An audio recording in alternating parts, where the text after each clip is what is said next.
Mais comment synchroniser un chatbot avec un fichier Google Sheet? Salut à tous, c'est Fendi pour la qualité. Dans cette vidéo, je vais vous montrer pas à pas comment faire pour synchroniser votre chatbot avec un fichier Google Sheet. Car vous avez beau savoir comment faire pour créer un chatbot basé sur l'intelligence artificielle, donc ce sont des vidéos que vous retrouvez gratuitement sur ma chaîne. Mais si vous ne savez pas comment faire pour prendre le contact, récupérer le contact, le lead, tout ceci n'aura servi à rien. Parce que le but de votre chatbot est de récupérer les leads, mais aussi de les qualifier. Donc, quand une personne vient sur le site web, il va poser des questions au chatbot et grâce aux réponses que le chatbot va lui procurer, donc pour avoir des bonnes réponses, bien sûr, il faut une très bonne base de connaissances. Donc, vous verrez ma vidéo faite sur la base de connaissances. Et une fois que vous avez la bonne base de connaissances, là, il pourra répondre aux questions et il pourra donner ses contacts pour justement faire un rendez-vous ou acheter un produit de l'entreprise. Et tout ceci, vous devez le mettre sur une base de données. Donc le plus simple, c'est de le mettre sur Google Sheet ou bien encore sous Excel. Donc pour cette vidéo, on va utiliser Google Sheet. Mais pour Excel, le procédé est similaire.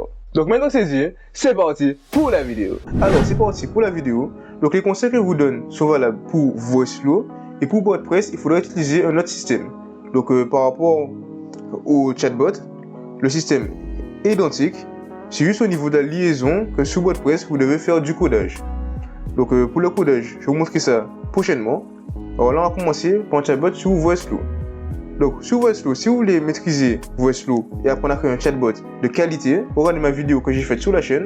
Parce que là, j'ai vraiment créé un chatbot basique. Donc on va commencer par les informations les plus importantes, c'est-à-dire le numéro de téléphone, le nom et le mail. Alors on va commencer par tirer. Bien sûr, les informations que vous aurez besoin dépendront entièrement de votre client.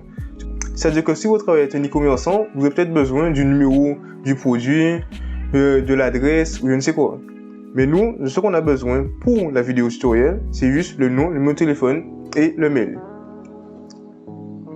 Alors commencer par créer le chatbot.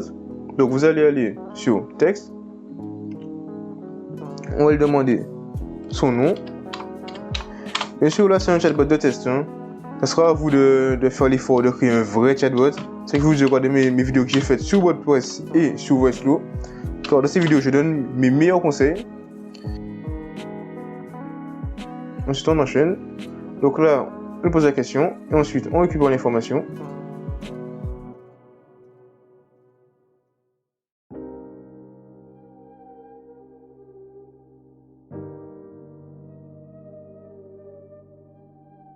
Alors là, c'est bon. Nous avons nos questions et nous avons aussi la récupération des données. Donc, quel est votre nom, quel est votre numéro de téléphone et quel est votre mail. Et à chaque fois, on récupère les informations. Donc, une fois que c'est fait, là, monsieur, c'est très simple. Ce sera à vous de l'améliorer, de mettre des variantes. Et surtout de mettre des emojis, de mettre des vraies phrases pour faire un vrai formulaire. Mais là, c'est juste pour l'exemple.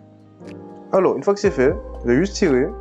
Vous allez prendre la fin et vous allez mettre dans la partie dev, vous allez mettre API. Donc, si vous voulez, l'API, c'est un peu une sorte de call qui relie justement plusieurs logiciels. Donc, vous avez le logiciel de VoiceFlow, vous avez le logiciel de Zapier. Donc, maintenant que c'est fait, on va aller sur Zapier. Donc, Zapier est un outil d'automatisation qui vous permet de relier différentes applications, plus de 5000 applications différentes.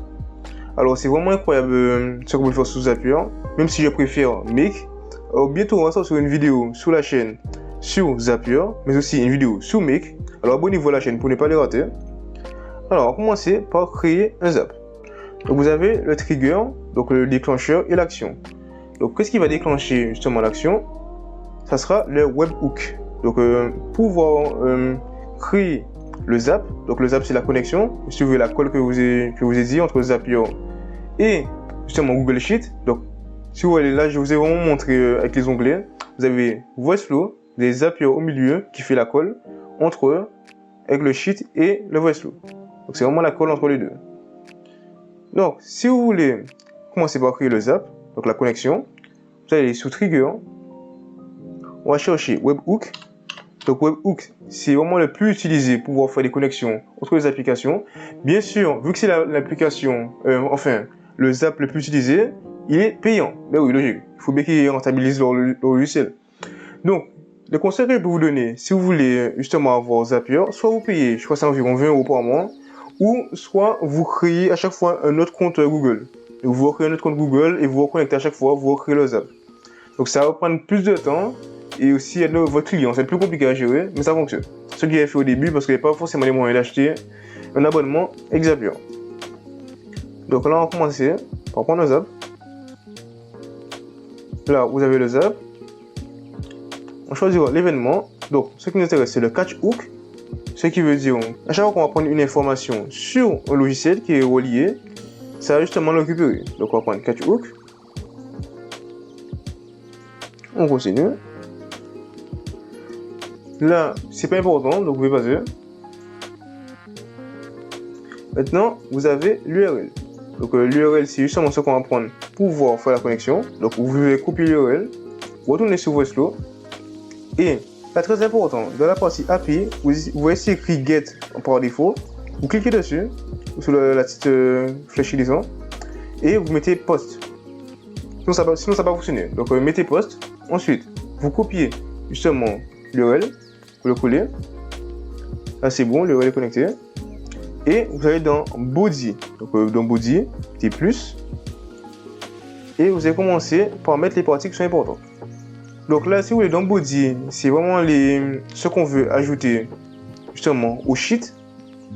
Donc là, ce qui nous intéresse, c'est le nom. Le nom. La variable, du coup, on met crochet. On change la variable, donc c'est la variable nom. Donc on a nom, variable nom. Jusque là, c'est logique. Vous laissez ça en forme data. À chaque fois, donc si vous voulez rajouter plus de variables, vous allez mettre le plus. Donc vous allez voir, c'est écrit body. Et il y a le plus qui est à côté. Et le plus. Ensuite, on continue. Donc là, on va mettre numéro. Ensuite, maintenant que c'est fait, vous avez juste à retourner sur Zapier. Si tu veux maîtriser les bases du AI et AI, je t'invite à regarder ma formation entièrement gratuite qui est dans la description des espaces commentaires, mais surtout à rejoindre le canal Telegram. Car sur le canal, je donne tous les conseils que je ne donne pas sur cette chaîne. Donc, on se retrouve sur le canal et tu peux continuer la vidéo. Donc là, vous allez tester le trigger. Mais ça n'a pas fonctionné parce qu'on n'a pas commencé à créer le chatbot. On n'a pas commencé à l'utiliser. Donc là, c'est bien connecté, ne vous inquiétez pas. Vous avez juste à commencer à utiliser le chatbot. Vous allez sur le bouton Run et vous le testez. Donc, quel est votre nom? Bien sûr, faites l'effort de faire une phrase de bienvenue, que oui, je suis le chatbot de je ne sais quel site qui est présent 24/24, c'est tout 7. Je ne vais pas vous faire le même speech à chaque fois. Regardez mes vidéos sur WordPress et VoiceFlow pour bien comprendre comment faire un chatbot. Donc là, quel est votre nom? Malheureusement, j'ai pas réussi à avoir ce mail-là. On l'a déjà pris. Dégoûté. Bon, abonne-toi à gmail.com. Donc là, c'est bon, c'est connecté. Donc vous allez lui mettre justement, une fois que vous avez fait la connexion avec Zapier, vous pouvez choisir ce qui se passe après.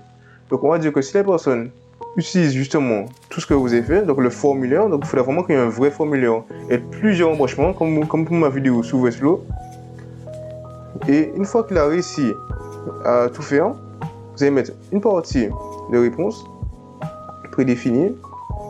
Donc là, c'est écrit success. Donc si ça fonctionne, vous allez commencer par créer, on va dire un texte pour dire merci. Vous pouvez mettre plusieurs choses. Vous pouvez mettre merci, on vous recontactera, ou merci, vous pouvez finaliser votre achat ou je ne sais quoi. Tout dépend de la niche. Et ça fonctionne pas, on peut juste mettre recommencer. Et là, on le redirige justement au tout début. Donc une fois que ça fonctionne pas, il faut toujours rediriger au début. Donc si ça fonctionne pas, c'est qu'il y a un problème avec Zapier, il y a un problème avec la liaison. Parce que généralement, le formulaire ça fonctionne. Donc c'est au niveau de la liaison qu'il y a un problème. Et quand ça fonctionne pas, il faut toujours rediriger vers le début du formulaire. Pas vers la moitié, mais vraiment vers le début. Parce que si ça n'a pas fonctionné, c'est que certainement tout le formulaire est erroné du coup. Donc vous devez vraiment faire attention à ça et de rediriger depuis le début du formulaire. Et voilà, là vous avez les informations qu'on a récupérées avec VoiceFlow directement sur Zapier. Donc là vous voyez bien que c'est ce qu'on a utilisé.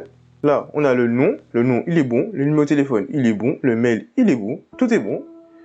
Donc une fois que c'est fait, là on va continuer. Donc là vous avez vraiment la partie test, ça c'est vraiment le plus important. Parce que si ça ne fonctionne pas, le Zap n'a pas fonctionné. Donc c'est vraiment le trigger qui est le plus important, c'est vraiment la connexion que vous allez faire entre les deux. Donc une fois que le trigger est bon et fonctionnel, vous allez mettre Continue with Select Record. Et là on va choisir Google Sheet. Donc c'est déjà écrit là, mais on va juste le chercher, au cas où si vous ne l'avez pas. Google Sheet. Ouais, il y a vraiment une tonne d'applications. C'est incroyable toutes les applications qu'il y a sur Zapier. Donc on a Google Sheet. Ensuite, choisir l'événement. Donc là, très important. Vous devez bien choisir le bon événement, sinon ça ne va pas fonctionner. Donc, vous allez mettre Create. Donc je vais vous montrer depuis le début. Vous avez tout ça. Et il y a Create Spreadsheet Wow. C'est pas les autres. C'est vraiment celui-là qui est important. Donc Create Spreadsheet Wow. Cliquez dessus. Et là, vous vous connectez à votre email. Donc là, je suis déjà connecté. Vous vous connectez à votre mail. Comment ça fonctionne. Une fois que c'est fait, vous continuez encore. Et là, c'est la partie intéressante. Donc, dans le Drive, on va choisir seulement Google Drive. Ensuite, dans le Spreadsheet, on va choisir justement le fichier Sheet. Donc, c'est la partie vraiment importante. Ne pas vous tromper de fichier. Alors, on va créer un fichier exprès pour la démonstration. On va l'appeler démo. Voilà. Voilà. Donc là, on a le fichier. On le quitte. On quitte pour que ce soit bien connecté. Vous devez toujours faire attention à bien quitter, bien enregistrer, parce que des fois, ça a du mal, ça a du délai en fait. Donc vous devez vraiment toujours recharger la page pour être sûr que ça fonctionne. Donc là, vous voyez que c'est pas écrit, parce qu'il y a du délai. On quitte. Donc, on relance. Donc comme je vous l'ai dit, vous devez toujours relancer la page, toujours recharger la page, mais des fois ça a un peu de délai. Donc là on met le bon sheet, donc des mots Zapier. Ensuite choisir la valeur. Donc on va le mettre en sheet 1. Donc si vous voulez sheet 1, c'est la colonne. C'est la colonne 1. Donc là, dès que c'est écrit par exemple sheet 8, c'est la colonne 8. Donc au moins c'est la colonne 1. On va mettre nom. Numéro et mail. Des fois, ça peut arriver qu'avec le formulaire que vous avez créé, vous allez jusqu'à. Nous, notre record, c'est. Je pense que c'est Q. Oui. Là, jusqu'à la lettre Q. Et que justement, non, la lettre S. Donc, vous pouvez vraiment aller très loin avec le chatbot, le formulaire. Donc, nous, on va commencer par un formulaire simple. Avec juste 3 informations. Le nom, le numéro et le mail, c'est connecté. Là, à la partie nom, on va mettre le nom. Donc les informations que vous voyez là, c'est des informations qu'on a écrites sur Westflow. Donc on va mettre dans la partie nom, qui est en haut, nom. La partie numéro, on va mettre le numéro. La partie mail, on va mettre le mail. Voilà. Bon, on est bon. On continue. Et on essaie. Donc vous devez toujours faire un test. Parce que sinon ça ne va pas fonctionner après. Donc faites un test. Ne skippez jamais le test. Et voilà. Vous avez vraiment les informations qui ont été transcrites sur Zapier. Enfin sur Sheet. Alors on peut recommencer justement pour que ça fonctionne bien. Ah, j'ai oublié de publier justement le Zap. Donc on publie le Zap. Comme vous le voyez, ça fonctionnait. Donc vraiment l'avantage avec le fichier Sheet, c'est par rapport à votre client en fait. Donc si vous vous demandez pourquoi je crée un fichier Sheet, tout simplement pour votre client. C'est pas forcément pour vous, mais pour votre client. Comme ça, il pourra voir justement ce que vous faites et surtout combien de leads le chatbot lui rapporte. Donc s'il voit qu'au bout d'un mois, que vous arrivez peut-être à 50 leads, au bout d'un mois, donc des leads qui peuvent vous contacter avec le numéro de téléphone et les mails, là, vous serez rentable à ses yeux. Parce que même s'il n'arrive pas à faire des ventes, il saura que vous lui rapportez justement des leads, des prospects, et c'est à lui de faire la vente. Donc s'il n'arrive pas à vendre après, c'est son problème. Maintenant que tu peux créer un chatbot qui est fonctionnel, que tu peux revendre à une entreprise, la seule chose qui te manque, c'est de réussir à vendre ton chatbot. Enfin, comme je le dis toujours à mes élèves, c'est que si tu ne sais pas comment faire pour vendre ton chatbot, tout ce que tu auras appris auparavant n'aura servi à rien. Tu auras juste perdu ton temps. Donc si tu veux apprendre à vendre ton chatbot, mais aussi à faire de la prospection, les meilleures méthodes de prospection en AIE, tu peux tout simplement aller sur le canal Telegram. Donc sur le canal, je donne tous mes meilleurs conseils en AIE. Et tu peux aussi avoir ma formation entièrement gratuite. Et tout se passe dans la description et dans l'espace commentaire. C'était Fendi pour la qualité et on se retrouve pour une prochaine vidéo.